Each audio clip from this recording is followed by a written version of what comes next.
Hello and welcome to Smiling Souls. This is Stephanie and Wendy. And today we have our friend Chris-Dyer with us. Wendy, do we want to talk about our angel cards first and then we'll jump into introducing Chris and all the good things? Yeah. So this is what I pulled this morning. Embrace adventure in your life. And I was like, okay, well, that's interesting because I try to do that. What came up for me after I meditated on that a little bit is a friend of ours. Actually, he's a priest. He's the priest that took me through RCIA. And he married my husband and myself 30 years ago. How long that's been. But he always said to me, Wendy, remember to have a childlike look at life. Remember to look at life through the eyes of a child. And sometimes I forget that. And this was a nice reminder to not take things so seriously and just look at life through the eyes of a child, because it's very different than looking at life through the eyes of an adult with all the worries. You look at life with a childlike wonder, and it's just a different view. So that was my card. Cool. I actually was pulling it right before the pod. So I was like kind of just asking, what do we all need to hear today? So I pulled comfort.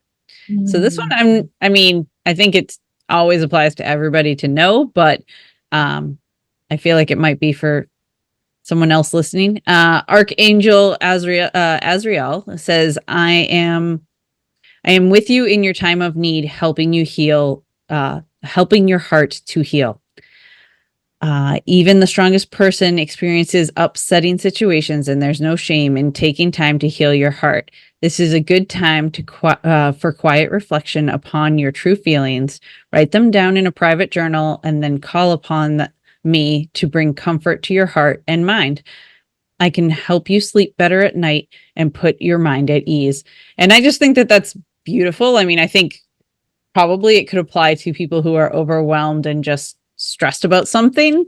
That whole calling upon him at night for the sleeping well and getting ease and comfort.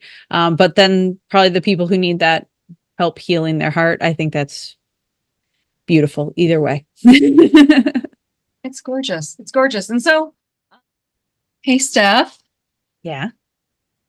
Guess what time it is? It's time for a word from our sponsors. Hey, everybody. Are you looking for curated and real product recommendations? Well, look no further. Follow Paige Engle on her Amazon storefront. Each week on her Amazon Live channel, by the way, who knew? She shares interviews, top picks, and incredible deals, making shopping easy and fun. Plus, as an Amazon influencer, Paige earns from qualifying purchases, so every follow and purchase is a big support. Check out Paige Engle, Paris by Paige on Amazon, and hit that follow to join in on the next Amazon Live. And Steph, I am looking at all of the things on Paige's Amazon page for travel.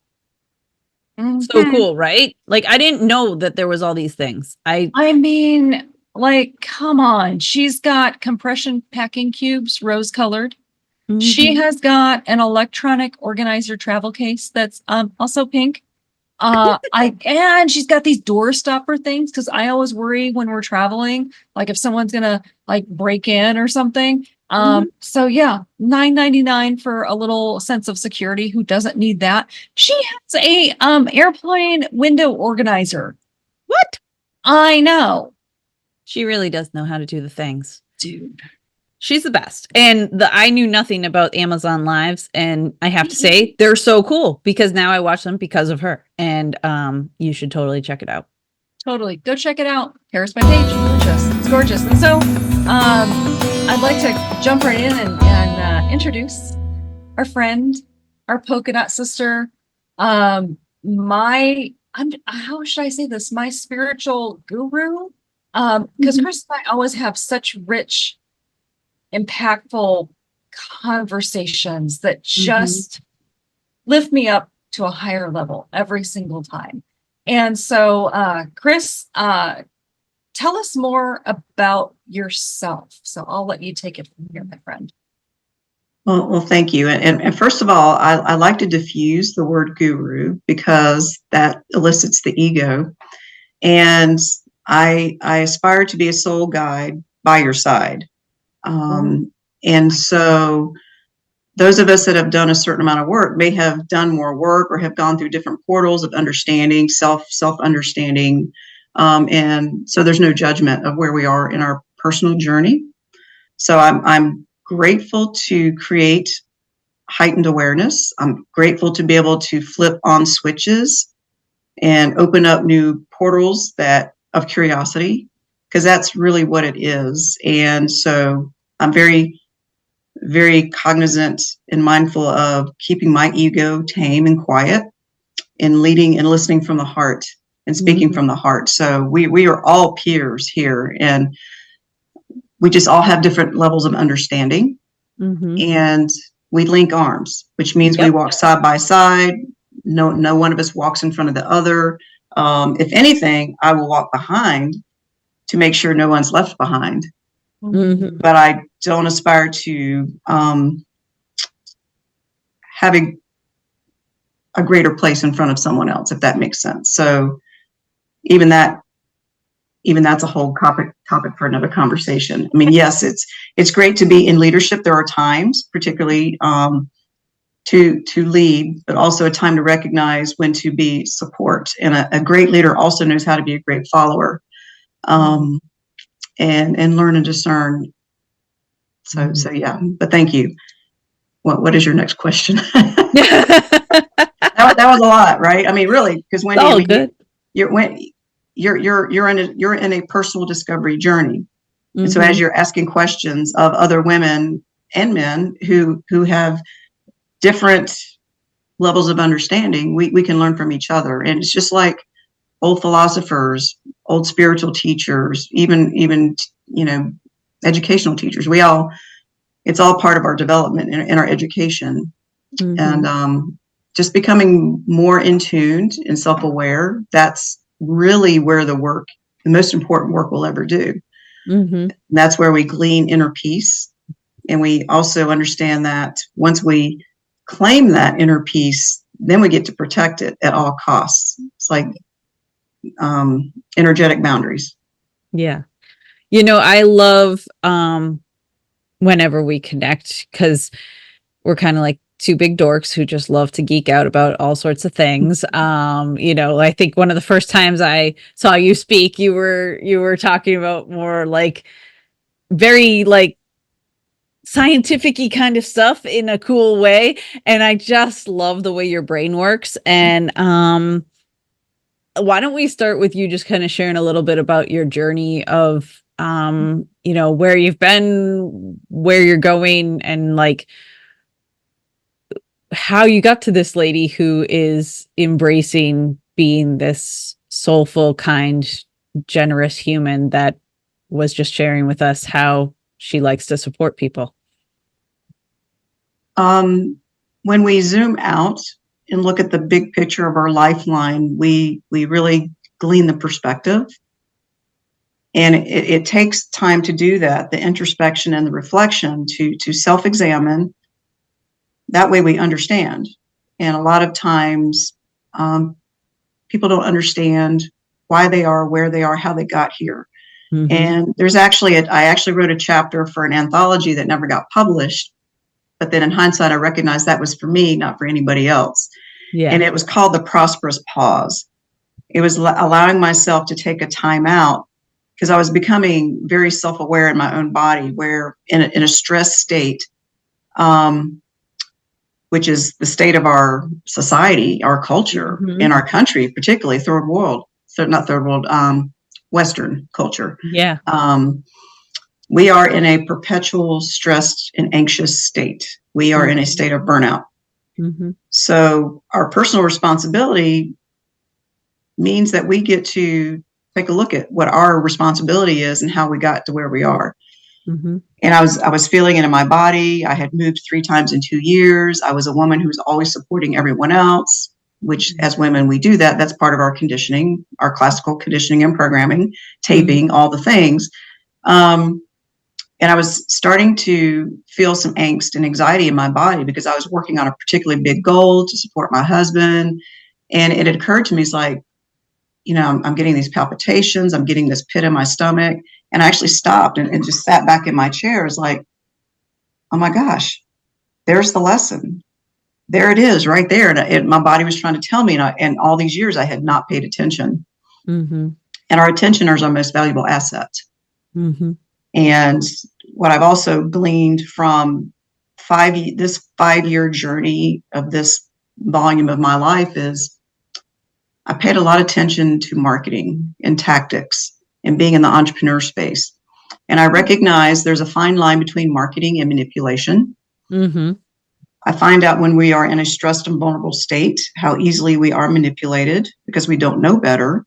We make decisions that don't necessarily serve our highest good because we're looking to solve a pain. We're looking to solve a problem. And when we stop long enough and acknowledge that the solution lies within ourselves, that's when the world changes. That's when our personal world changes and shifts, and we start unpacking the decades of data we've been collecting.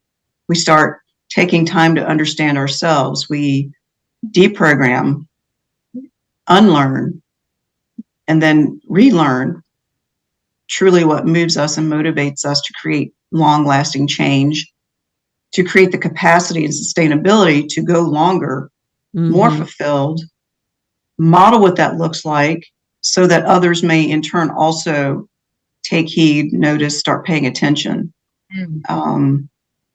It's again, not listening to what I say, but looking for the consistencies of what I speak and followed up by inspired action, right? Actions speak louder than words. It's the cliches that start making sense. It's like, oh, that's what they meant when they said that, right? All of these amazing spirit guides, mentors, teachers, we've been listening to all these years, the affirmations, yeah, but we're not really paying attention. We're hearing it.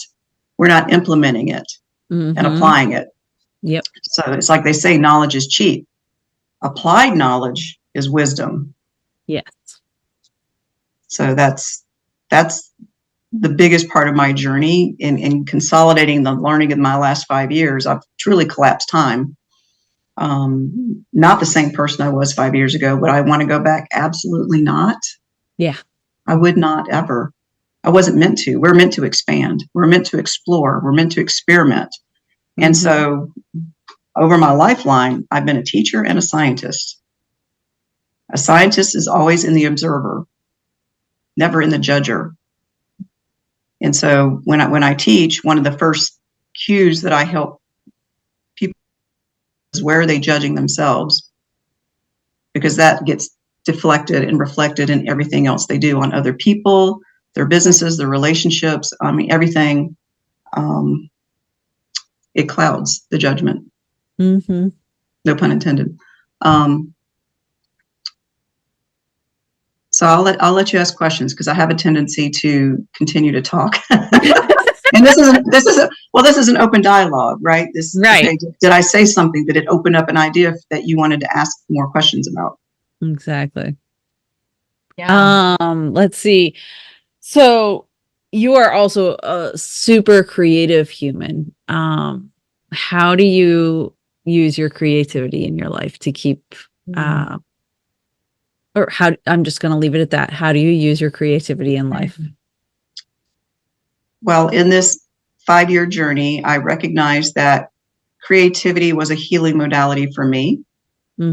It provided the space and the time, which is man-made construct. It gave me the time and the space to repay the debts to myself. Women are notorious for neglecting themselves. Men too. Men have their own issues. So it's not an us versus them conversation. I'm very compassionate to all individuals, and each individual has their own set of stuff to work at. For men, masculine gender, it's very much pride and ego that was handed to them. They've been trying to figure out their place in the world and how to adjust and, create that space for them. Women, we've been conditioned to be nurturers and provide supporters. Mm-hmm. And part of my teaching, particularly with women in midlife is the perfect phase in life for women to pay themselves back. All those years of neglect by always being in support of others, whether it's the kids, whether it's the partners, whether it's, getting up in the career, whatever that looks like. Because we have more time freedom. We've raised the kids, or we're older, more mature, whatever. Also, we are probably a little bit financially more stable, where we can give ourselves that time and start making those small investments back into ourselves. Mm-hmm. And part of what I model is, well, every investment in yourself will reap 10 times and 100 times the investment. And for every dollar you spend on yourself, I mean, it's even proven scientifically. If you read Arnold Schwarzenegger, right, he's in the health and fitness space. Every dollar you invest in yourself will reap $5 of return, or 5 years in return. Or it's just like, it's that compounding success that comes from giving back to ourselves. And what I've also witnessed in my personal life, the universe is paying attention. Oh, yeah. If and when, and I have put, I don't put people on a pedestal, but I have put projects, business, other endeavors on a pedestal before myself. Yeah. When we take switch positions, when we put ourselves on the pedestal and move everything else off to the side, the universe pays attention. It acknowledges that we're meeting the universe halfway, and the universe brings us back that abundance because we have put ourselves first. When the rest of the world wants to take our energy, our resources away from us, our control, when we call it back into ourselves, it comes back to us tenfold, 100-fold. And that has been my personal experience. And that's what I love to teach. Yeah. Women who've been conditioned otherwise. I was one of them. Mm-hmm. Yeah. Why don't you share more about that, about the whole 5D thing that you practice and teach, and how you work with women? Yeah. Well, we all recognize that we're multidimensional creatures, beings. Mm-hmm. Coming from physical science with a healthcare background, it's very much a 3-dimensional perspective in education. Western medicine, all of our health, all of our culture, even in the personal training space, physical fitness space, it only focuses on the 3D, what you can see and touch and feel. Maybe not feel so much, but see and touch. Very 3-dimensional. So we are conditioned in our society to focus on the things that we can touch and see, having the things, the material things, but also in the human body, only addressing and diagnosing things that can be seen with the naked eye or heard with the ear. So my favorite tagline is, I retired from healthcare to become the healthiest version of myself. Yeah. And what that means is, it's the healthiest version of an individual is somebody who loves themselves so implicitly and selflessly. And it's not selfish. It's true. When we love ourselves that unconditionally, right? Mm-hmm. That's what true love is love doesn't have conditions or limitations or stipulations. It's just be love. I feel like I went on a tangent. Back to the 3D. There's back to that marketing and manipulation. We have been conditioned to be consumers and producers and doers. Mm-hmm. And when we start asking questions, that's the mark of a great scientist. It's start exploring who's benefiting, who ultimately is benefiting from us giving our resources, our time, our energy, our money. And so I'm going to be very careful to recognize and be aware that there's a lot of indoctrination with industrialization, which is a very masculine, heavy energy, which somebody could go down the extreme path and create a low vibrating conversation. That is not my intent. I always aim at the high end. It's like, okay, pay attention to who's benefiting from where you're putting your money. Mm-hmm. Okay. And when we pay attention, we just become aware and we become more in tune to making a different decision, perhaps. Right. If the decisions we're making really aren't working for us, then we get to make a new decision.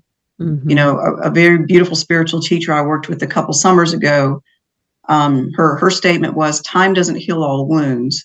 Our choices heal our wounds. So it's the power of self-agency, free will, the ability to think and be and choose a different decision that supports our higher self. Mm-hmm. So in the 5-dimension space, well, in my philosophy, that we are five plus dimensions. You know, the 3 dimension is what you can see, the physical body. Mm-hmm. Then there's the emotional dimension, the psychological dimension, the spirit and source dimension. Then there's higher consciousness. That's the 5D space. Once we recognize the little micro prisons that we have placed ourselves in by the way we think, and the attachments we've made, one by one, nobody knows how much time it takes. Nobody knows how many attachments we've created from our past. But breaking free from those attachments gives us true ultimate freedom. Mm-hmm. And I love to teach individuals how to be their own soulmate. So they become accustomed to asking for, claiming what is rightfully theirs, their freedom, their peace of mind, the way they act and operate, free agency, free will. And it doesn't mean that you become detached from, say, your partner, your husband, your kids, or whatever. It means there's a statement that I love you and I love me too. It's the world of and. Mm-hmm. Because all possibilities exist. And so living in the world of and holds space for all things to be possible. Mm-hmm. And we get to choose the energy and the vibration at which we make those decisions and where we hold our frequency. And we those that have done a lot of studying understand the David Hawkins vibrational chart of frequency, right? When we understand that our emotional state, when we match our emotional state with the vibration at which we want to live and operate, that changes your whole world, because then you become very astute at asking questions. Well, does this feel like love? That doesn't feel like love to me. What is it? Is it somebody else projecting something in my energetic space? Mm-hmm. So that makes it about them and not about me. So I don't have to accept or consent to be in agreement with that person or that situation. So operating at a state of love clears the runway. It allows you to sweep off things that aren't love. Anything below courage and acceptance is fear-based. Mm-hmm. And how I love teaching is explaining the relationship between the 3D world, the science, and the 5D world, which is the spirituality, and they go very well together. So the more I understand, and thankfully I have that science background, the physical science, which explains how things happen in the 3D world, people that are just opening up and learning about the spiritual space, the unseen, the emotional, the mental, the spiritual, the soul, the consciousness, the higher intelligence. That's how I relate with people, by explaining stories that we can touch and see with things that are unseen. And then light switches start turning on. It's like, oh, that's what they mean. And creativity is one way to get there. Artists, scientists, architects, people that create, they understand that that essence comes from within. Mm-hmm. It's a self-expression. Yeah. And when we are in a stressed state, when we're in an anxious state, we're not thinking about creating. We're thinking about consuming, taking away the pain, make the pain go away. And another important part of my story is understanding the effects of long-term use of antidepressants. Keeps you in a status quo state that doesn't allow you to use your higher intelligence. So I had that Yes. to go through and learn so that I could teach from experience. Mhm. No one knows how long the half-life is when we're in that medicated pharmaceutical state. I called it my pharmaceutical straitjacket because it didn't allow me to process and use my cognitive abilities to think and reason and understand my free agency and free will. It just allowed me to show up and do the work that everybody else was expecting me to do. And I did a great job at it for 17 years. Yeah. Okay. So my place and purpose here is to offer hope for those that have found themselves in a similar circumstance, to not judge themselves Correct. or have shame around it. Because shame is a very low vibrating energy. It keeps us stuck from moving forward, from us understanding that we have choices. We have people that can support us and walk beside us and see us on the other side of that healing cycle. Mhm. So there's a lot to unpack. Yeah. And I'm grateful for the journey and grateful to speak from experience. And so, yeah. You have a So- question, don't you, Wendy? Oh, many, but I'll just dip down to one. So, Chris, with the work that I do with sandwich generation women that are getting pulled right on either side and they're stuck in the middle, oftentimes, almost every time, what I have found is these women are not valuing themselves. They don't love themselves. They don't feel worthy, right? And so what would you say to one of those women that might be listening, watching, whatever, and she's shaking her head? She's like, yeah. And she feels like, well, it's not possible for me. I don't deserve this. What would you say to her? I would start asking some questions about some of the toxic energy that is still floating around in the body, in the thoughts and the memories, and start allowing them to unpack some of that baggage they've been carrying that has caused them to feel that way. I recognized I carried a lot of shame for many decades, thinking it was mine, but it wasn't mine that I was carrying. Mm-hmm. And, as we explained before, shame is the lowest vibration there is. And when we want to be in a place of love, when we start understanding, going back and recollecting the stories and connecting with other humans and sharing our stories, it turns on switches that maybe we forgot, that just got buried in our subconscious. It sounds familiar.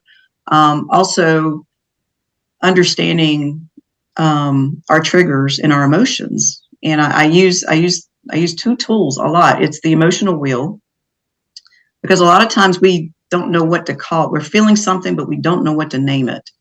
And when we see a chart that helps us narrow down what that feeling is, then when we name it, we take away its power, number one. Yeah. And number two, when we can go back through the catalog, the card catalog of our memories and what created that emotion to begin with, whether it was childhood, teenage years, whatever, going forward, then we can start understanding, oh, isn't that interesting? Just like be super curious. Curiosity is a superpower. Mm-hmm. And it's also proven scientifically, curiosity will help you live longer as well. It's part of that growth mindset, right? It allows space for new information. When we get new information, we can make a better decision. Mm-hmm. So that's the difference, a very clear difference between a closed mind and an open mind. Closed mind thinks they have all the answers. Yes, I'm good. I don't need you. Thank you very much. And they just keep going down their path. Those aren't our people yet, until something happens that maybe it's a life-altering event, and they're like, "Oh my gosh, what do I do?" And then there's a crack in the veneer that the light's trying to get through. Right, all these metaphors that we understand. So, the big thing is not to place judgment, because some people just clearly aren't ready to open a new door, and teachers do a great job when they help expand the minds of others, to show them that there's possibility, that there's always more, there will always be more. We will never have all the answers. It's not possible. It's okay to walk around with questions Mm-hmm. and be curious. And sometimes it's just easier to observe inconsistencies in people and situations than it is to observe consistencies when we're learning Right. who we can trust, what we can trust. Again, going back to watching what people say and how they act. If there's an inconsistency, there'll be like, oh, okay, clearly they're not really sure, and just let them be. But for ourselves, knowing our truth and then walking in that path, learning to retrust ourselves. I was in a position where I didn't know how to trust myself. I was told that I could not be trusted at a very young age, and I carried that burden with me throughout my entire life and affected every decision I made. Once I learned that that was somebody else's projection of their agreement onto me, that opened up my world. It's like, oh, I no longer have to carry that. I can learn to trust myself and my intuition and listen to my spirit and reconnect with my source. And that just opened up everything. Mm-hmm. Limitless possibilities. And it's a journey, ladies. It truly is a journey, and it doesn't happen overnight. It's not immediate, which is another conditioning that we've been programmed into. We've been conditioned to be Amazon, to think like Amazon. Prime delivery. Oh, I want it right now, and I'm going to have it next day. Goes right back to that stress situation of the world. That's the difference between transactional and transformational. Transformational will take time. Mm-hmm. And it's a patience, and it's a grace. It's allowing, being open to receiving and surrendering to what is meant for us, trusting that we are being guided. Do you know what pronoia is? No. We understand what paranoia is, right? We've been conditioned to know what paranoia is, but no one has taught us what pronoia is. Pronoia is the belief that the universe is working in our favor. I didn't know there was a name for it. Mm-hmm.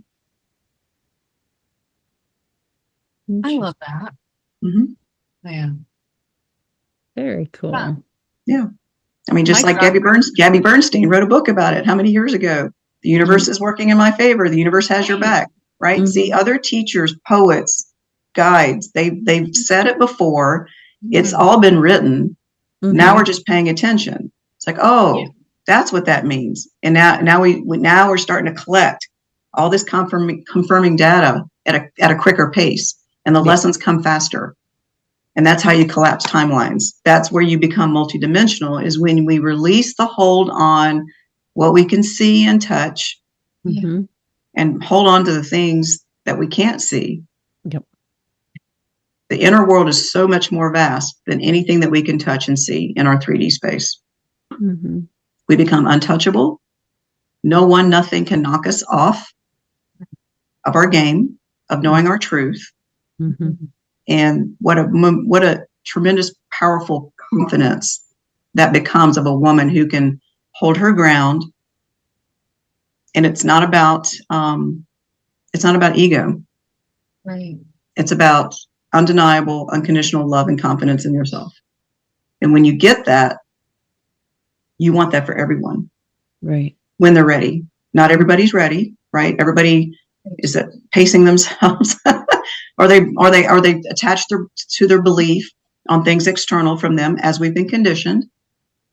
And so it's not to be judged. It's like, okay, I see it. You just hold space and be open to the ones who are ready. And it's like PhD level understanding. It's not academic. It's alternative education. Right. And once you've done that work, you're in that higher vibration. Do you find that, well, one, probably surrounding yourself with others who are similar vibration, but does your vibration help shift others? Absolutely. Mm-hmm. It's an intention. Mm-hmm. It can be unspoken. Mm-hmm. It can be like vibrational spiritual Reiki, if you will. Yeah. It can't be contained. It exudes from you, and people recognize it. Yep. Unless they are stuck in their own judgment. Mm-hmm. Yeah. People who are open and understand will receive, right? I mean, you vibrate at the same level. It's unspoken. You don't need to. It's a daily practice. It's a daily intention. It's every second by second. And the more that we practice the intention at the vibration at which we aspire to live at, it's just like working your muscles. Your spiritual muscles get stronger. And then it's like conscious competence, or right. It's like you just act and be, and you don't have to think. It just becomes a part of who you are. Oh yeah, absolutely. You don't have to try. It's just natural. Yeah. And there's a love language that you learn. We're not talking Gary Chapman love languages. We're talking the language we speak to ourselves and our verbally and our thoughts. That's a love language in itself. So it's learning to reprogram how we think and speak. And sometimes I slip up and I'll catch myself, but that's okay. Yeah. I always kind of laugh about the whole reprogramming how we speak and whatnot, because being from Boston, we have a tendency to use the F word a lot as all forms of usage, like an adverb, of adjective, all of it. And I mean, I actually have curbed that a lot, but there are those days where, and so an outsider would be like, oh my God, they're so mean and they're so aggressive and whatever. And really, that's like our way of showing love. Like sometimes we're just like, that's fucking awesome, you know? Right. But it's just really so good funny. Word there is. Huh? Sometimes that's the best word there is to use. Exactly. But then it's so funny how there's just like certain mannerisms or things that are just kind of innate within our beings, and then you start thinking about like, oh, I should think about how I'm saying things, or is that the best way to say things? But every so often, like, the Boston in me just wants to come out and scream Boston, and be silly, because it's what we do. Yeah. No judgment. No judgment. No. My husband curses like a sailor, and I have to say, dude, can you hear yourself? But then I remind myself that sometimes that's toxic energy. He's bringing it in my space, right? So there are times when I have to say, can you say something nice? Exactly. Right? Yeah. But that's up to me to energetically block it. That's his experience. That doesn't have to be my experience. And of course, he never is projecting that onto me. He just thinks he's being funny because he's a comedian and he hasn't quite done all his work yet. So that's how he unloads. Yes. I think, there's a little bit of both sides of that. And I think that's where I was going with it and didn't have the words to find. But that there are those times when it's perfectly fine and it's the right words. And then there's those times where it is that toxic energy or the negative coming through in the sneaky little ways of the old habits, right? So gotta be paying attention to what you're doing and observant. Right. So Chris, something's coming up for me, actually a lot of things, but again, I'll just focus on one. This has stuck with me. One of my coaches, one of my mentor coaches said this to me years ago. And she said, you train people how you want to be treated. You train people how to treat you.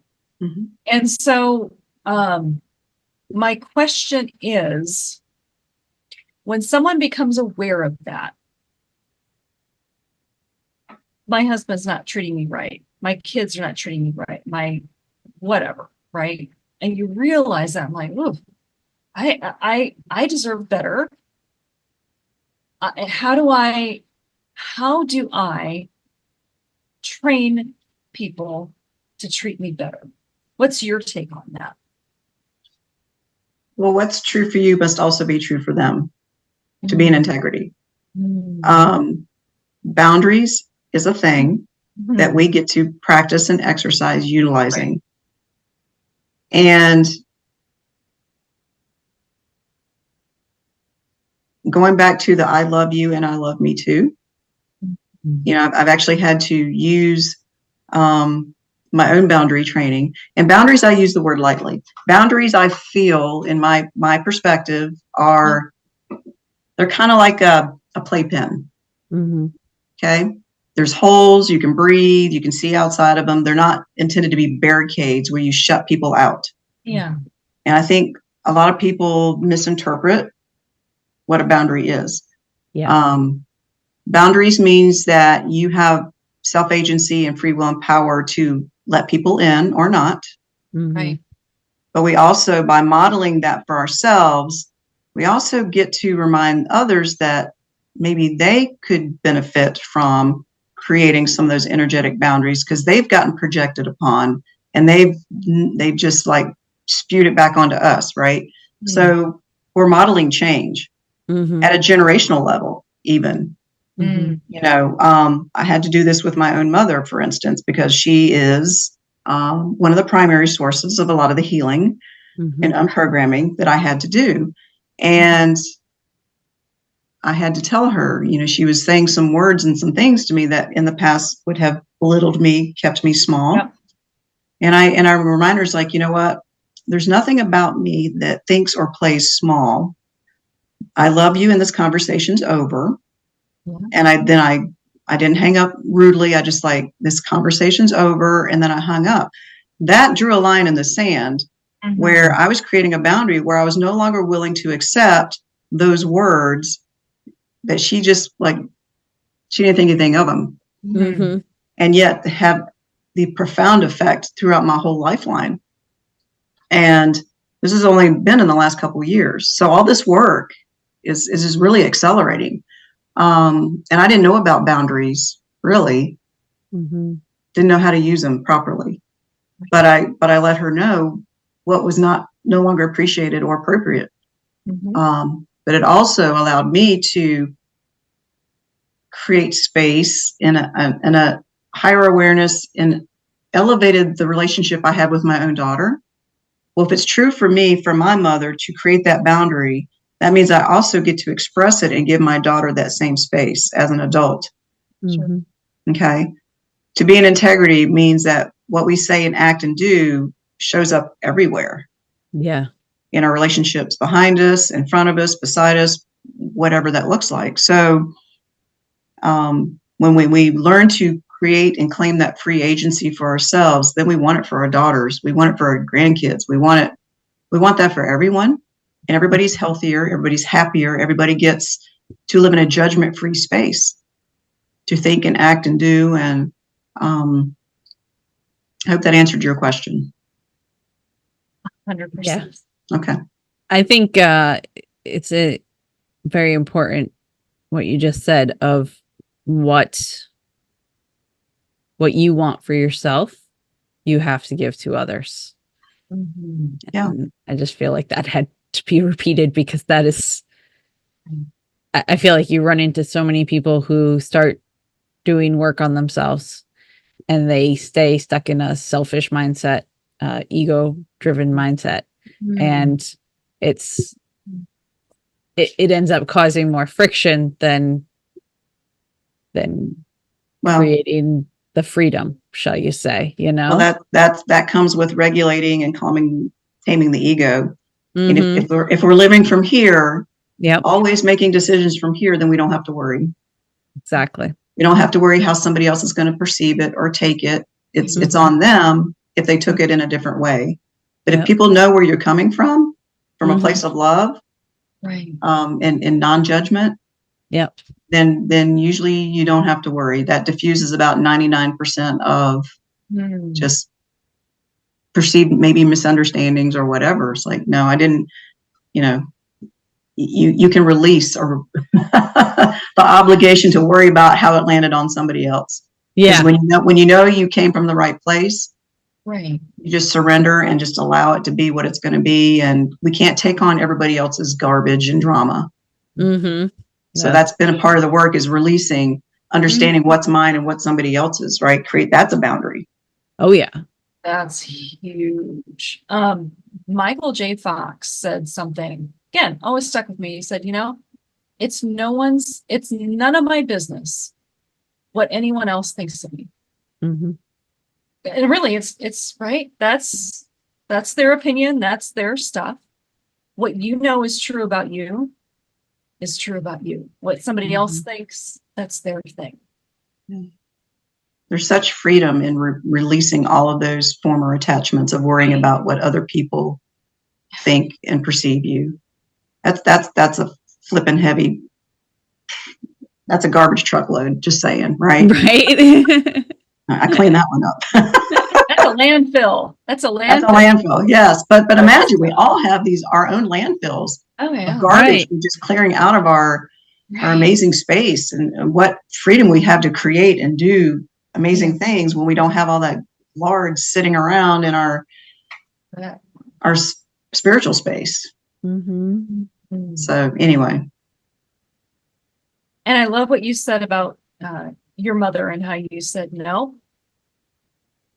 Boundary, right? Mm-hmm. Because for a lot of my people, we're dealing with mothers that, and I've done that with my mom. It's like she'll start it on me, and I'm like, okay, you know what? I understand how you're feeling. Go ahead and feel all that. Be mad, be upset. You just do that. I'm going to go. I'll see you later. Right? I'm like, I don't need to be in all of this. You are totally entitled to your feelings. Have at it. Well, but it's not going to be directed at me. Something else I recognize, because I do study people in lots of different generations, different ages. Again, going back to midlife is the easiest time to reprogram because our brains are still neuroplastic. And when we get to a certain age, right. I'm going to say average, and this isn't written in stone. I don't have scientific proof, but as we get up to like 80 and up, our brains just cognitively don't have the capacity to take on new things and stay fixed in the past. Exactly. So if we're not happy where we are now, now's the best time to make those changes, to ask for help, to ask for guidance, to open up new doors, new ways of thinking, new possibility, to clean out the trash that we've been carrying all these decades. Because I recognize it. I recognized it in my grandmother. She was very set in her ways. Bless her heart. She was 8 days from being 100. I recognize it in my own mother, who's in her early 80s, right? Just very confidently stuck in her way of thinking.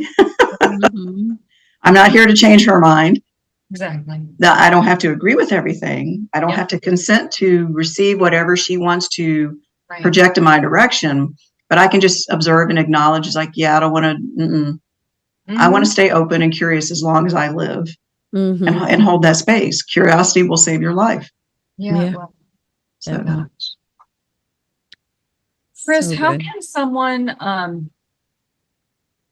someone lean into their intuition, their source, and be guided if they've never experienced any of that before, but they're like, you know what? I'm curious about that. How do I lean into my intuition? What would you suggest? One of my favorite taglines that I use now is follow the energy. Follow people that consistently display the energy of which you aspire to follow. Your spirit guides, your teachers, your creatives, the people who are self-expressing without fear, who are living in faith. I'm also very careful to, I love using the term universal wisdom. It allows me to meet people where they are, who maybe come from different cultural backgrounds, different, religious backgrounds. Not all things work for all people. Tradition did not work for me. I'll just be very clear with that. And so I'm very careful about the language that I use, not to activate or trigger people that puts up walls. So it's about meeting people where they are, having the conversation, be very, very gentle, and asking questions in a way that opens up the dialogue of safety. Physical safety is implied. Emotional and psychological safety, that's next level. And I acknowledge that, and I've been told this, to back it up, my energy is very calming, and people are drawn to calm people. When there's chaos and discord out in the world, in the universe, people are drawn to people who are calm and quiet and who can contain themselves and model. What does that look like? Chris, how do you stay so calm? It's a practice. It's learning to regulate your emotions, your ego, and your energy. It's the calm in the storm. Think of a hurricane, right? It's like all the stuff going on. But I also know that I can teach people to create that calm from themselves. Yeah. And that's where we turn on our higher intelligence. When we can bring ourselves to a calm, and we can acknowledge and reflect and understand ourselves more. Maybe people don't understand how the body works. They don't understand how the mind works. They don't understand how the power of your breath can bring you to that place of calm. So there's plenty of holistic teachers and guides that support creating that space. I don't have to do it all. I don't pretend to do it all, but I can at least get them to a starting point. Let me help you get started on that journey, and just help get centered, and then you can make a decision what to do next. But calming the nervous system is at the top of taking it to the next stage, the next level, the next door, the next portal, whatever you want to call it. And there's so many to explore. And I like exploring lots of different ones because it gives me insight as to what's possible. And so when I meet people, regardless of their background, I can say, hey, have you tried this or have you tried that? And sometimes people aren't willing to go down a path. So I have a backup or a suggestion. Right. And again, follow the energy. Ooh, that is such good advice. Yeah. Yeah. All right. Well, I mean, I know you have mounds of more wisdom to share with us. I don't know if there's anything you want to offer or share with the listeners today. Did you have anything you wanted to promote or? Well, I'm found on all the social media platforms, and my website is Chris-Dyer-Consulting.com. It does need to be updated, I admit. My digital space isn't always current with the spiritual growth that's going on. Yeah. Which is the especially most when it's happened fast, right? right, exactly. Every day is an opportunity to upgrade your self-concept. Yep. So I am creating a new course that will be probably monthly with a quarterly backup. I'm not going to spill the whole beans, but it's pretty exciting. But I am here to help women step into their success, whatever that means for them. Sound mind, sound body, sound spirit. But I also want to create a course for men, which is he means success. So I dropped the S off on purpose. But I work with men as well. And men sometimes work better with women because they can, there's a nurture side where we can put aside the pride and the ego and whatever has gone on in the past and help. But it is the feminine energy that helps bring them to that place of acknowledging where they can start understanding their self-agency and free will and making some positive changes in their life. So the feminine energy is the place that I'm playing in. I was very strong in my masculine energy. That's where I did all my coaching with John Maxwell and Napoleon Hill. Very masculine, heavy energy. Yeah. So that's self-mastery, self-discipline. Yeah. That's great. Stoic philosophy, amazing. Which is what I started giving my husband to start doing his work.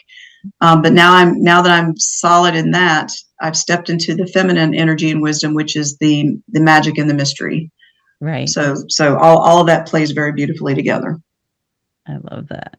Very exciting. Excellent. Well, we will put Chris.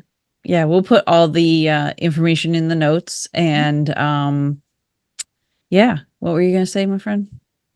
I was just going to say thank you, Chris, so much for giving us your time and just sharing yourself with us and your knowledge. I appreciate it. No, it's my pleasure. Thank you for allowing me to share this amazing capsule. Thank you. And congratulations to you both. Thank you. Thank you. Thank you. It's Thank exciting. you. Excellent. Oh my gosh, Wonderful. we're so excited. So thank you for joining us this episode of Smiling Souls, and Stephanie and I will see you next time. Right. See you next time. Bye. Thank you.